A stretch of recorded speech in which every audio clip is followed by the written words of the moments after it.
Quelle est l'influence des blogueurs? C'est l'une des questions que nous poserons dans cette édition et c'est à Lyon que nous irons chercher quelques réponses. Nous rejoindrons à Nice des enfants occupés à maîtriser les recettes culinaires typiques, une manière comme une autre de perpétuer les traditions. Et pour ouvrir cette édition, un échouage spectaculaire, celui d'une baleine qui a fini sa vie sur une plage d'Ars-en-Ré. Avant d'être dépecée et équarrie, elle attire évidemment les curieux sidérés par la taille de l'animal. En théorie, la plage est interdite. En théorie seulement. Pour les gendarmes, impossible de clôturer un lieu aussi vaste. Ils sont partis et les curieux affluent. Ce n'est pas tous les jours que l'on croise une baleine de 20 mètres échouée sur un plateau rocheux. C'est qu'elle est géante et je sais pas comment elle est morte vu qu'elle a plein de trous. C'est triste pour la baleine. On n'aimerait pas les voir comme ça, mais bon, on vient quand même par curiosité. Je préfère les voir vivantes, mais c'est sûr que c'est une belle bête. Hein, quand même. Vous savez ce que c'est comme espèce? Je pense que c'est un rorqual commun. Bonne réponse, une femelle précisément, peu à peu découverte par la marée. Les spécialistes des mammifères marins du réseau Pélagis sont allés étudier l'animal. L'hypothèse d'une mort naturelle est la plus probable. On voit l'ensemble en fait de la cavité, des côtes et de la colonne vertébrale qui démontre qu'elle est très très maigre. Et puis par ailleurs, on sait qu'elle s'est échouée vivante parce qu'il y a des abrasions avec des hématomes qui dénotent qu'il y avait une circulation sanguine active au moment de l'échouage et que ça a provoqué des hématomes et que donc elle a dû agoniser sur l'estran lors de cet échouage. La baleine sera découpée sur place avant d'être évacuée vers l'équarrissage. L'occasion pour les scientifiques de procéder à d'autres analyses biologiques pour tenter d'expliquer cette fin funeste. Nissa 21, c'est un programme qui vise à enseigner aux petits Niçois les traditions de leur ville. Et les traditions en France, ça commence souvent à table. Nous allons donc retrouver quelques enfants qui tentent de maîtriser la préparation du pambagna et de la pissaladière. Charlotte sur la tête, ses enfants ressemblent à de vrais chefs. Ils découvrent la cuisine niçoise. Au menu, fabrication du traditionnel pambagna, une recette dont les ingrédients sont connus, enfin presque. Le thon, les ratis, l'œuf, L'ail, les tomates et l'aubergine, je crois. Il n'y a pas d'aubergine bien entendu dans le pambagna. Ce cours de gastronomie est donc bien plus utile qu'il n'y paraît. J'ai jamais goûté, mais je pense que c'est bon.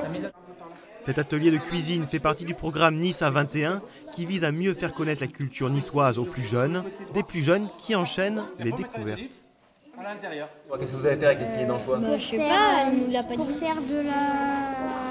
Pour faire ce qui est en dessous. Et ce qu'il y a en dessous, c'est de la pissaladière. Une fois les anchois délicatement posés, place au dessert avec une tourteblette. Qu'est-ce qui est bon, un tourteblette?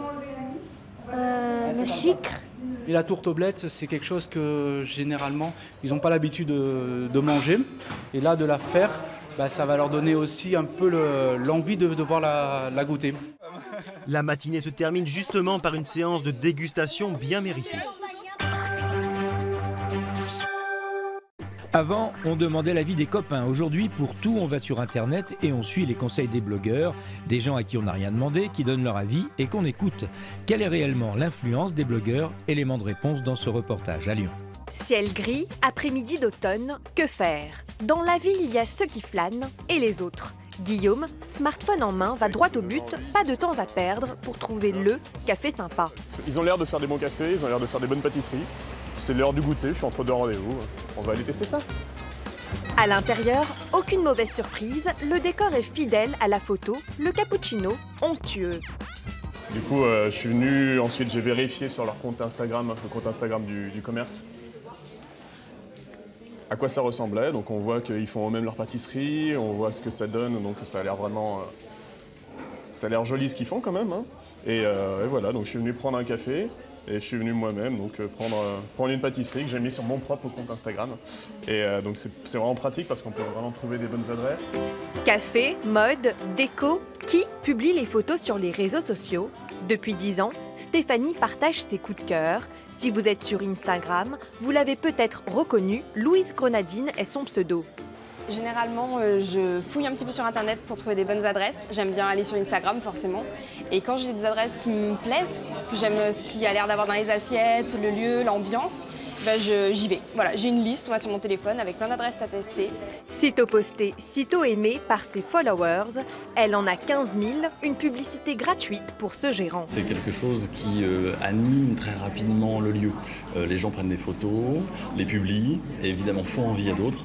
Et les blogueurs et les blogueuses sont des gens qui ont de l'influence, les gens les suivent et évidemment ça me ramène très rapidement du monde.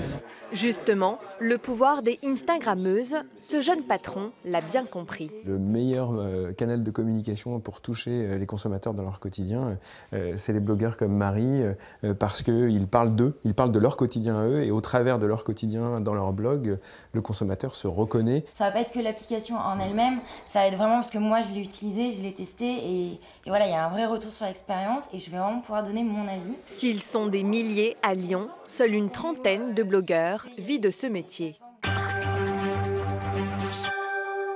Pour refermer cette édition, allons rejoindre Rosie. Cette Écossaise installée dans le Périgord travaille les tissus et les couleurs. Sa démarche pour aboutir à ces tapisseries hors du commun tient compte à la fois de son projet, mais aussi pour une large part du hasard. Au cœur de ces pièces de tissu teintes par l'artiste, des pigments flamboyants mélangés au gré de ses choix et un peu aussi au gré du hasard. C'est contrôlé un peu, mais pas 100%. Ça change un peu. Quand je fais la teinture, ça bouge un peu. Les couleurs mélangent un peu. Et c'est fondamental que j'aime bien les couleurs pour commencer. Car très vite, la couleur prend le pouvoir et à travers ses volutes, guide l'œuvre à venir, sous la craie de Rosie et de son mari, sculpteur et potier. Depuis 15 ans, cette Écossaise se pique de donner volume et densité au velours. Et pour créer ces contrastes, des heures et des jours de couture. Mais à la fin, des œuvres du quotidien à manipuler. C'est tactile, on peut tourner. Un jour, c'est comme ça, et le lendemain, on peut changer. Ça change, ça vive dans la maison. C'est pas juste pour être là, on ne touche pas. Et avec la lumière aussi, s'il y a des éclairs, ça change les couleurs. C'est avec le soleil qui passe. Je regarde la nature et toujours il y a des formes. Il y a des formes avec les nuages, avec l'eau, avec la mer. Pour moi, ça, c'est l'inspiration. C'est partout. Après avoir vêtu les murs de nombreuses maisons, Rosie rêve de haute couture. Un nouveau projet pour ses doigts de fée.